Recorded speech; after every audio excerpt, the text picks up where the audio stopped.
Inilunsad sa Cebu ang 20 pesos kada kilong bigas na pangako ng Administrasyong Marcos. Pasok naman kaya ito sa panlasa ng mga Pinoy? Nasa frontline balitang yan si Jana Roa.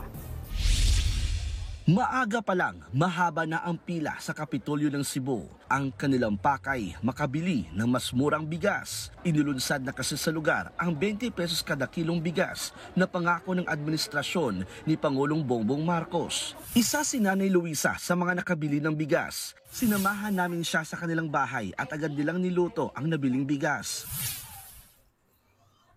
Sabi kasi nila, Nay, na mabaho daw, parang yung lasa, pangit daw yung lasa. Yung natikman mo yung bigas ngayon? Masarap po. Walang baho.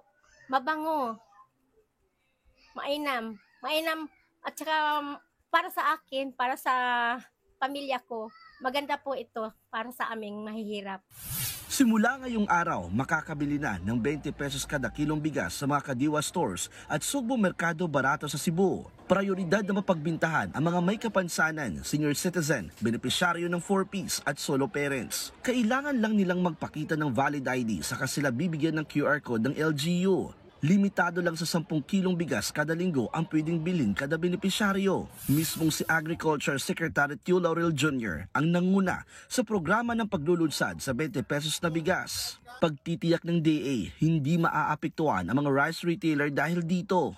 We are not selling this in any retailer, no, or public market. LGU and Kadiwa lang muna. Kadiwa is allowed to sell for today.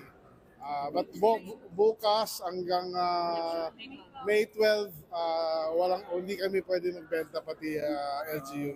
Hiling kasi ng COMELEC sa DA, ipagpaliban muna ang pagbebenta ng murang bigas hanggang sa matapos ang eleksyon. Sa Visayas lang muna sa mga piling tindahan mabibili ang 20 pesos na kada kilo ng bigas. Plano ng pamahalaan na palawigin ang programa sa buong bansa. Nagbabalita mula sa Frontline, Jana Roa, News 5 Visayas. Mga kapatid, Jiggy Manikad po, iba na ang may alam at may pakialam sa panahon ngayon. Para sa konkreto, kumpleto at komprehensibong balitaan sa Frontline, mag-follow at mag-subscribe sa social media pages ng News 5.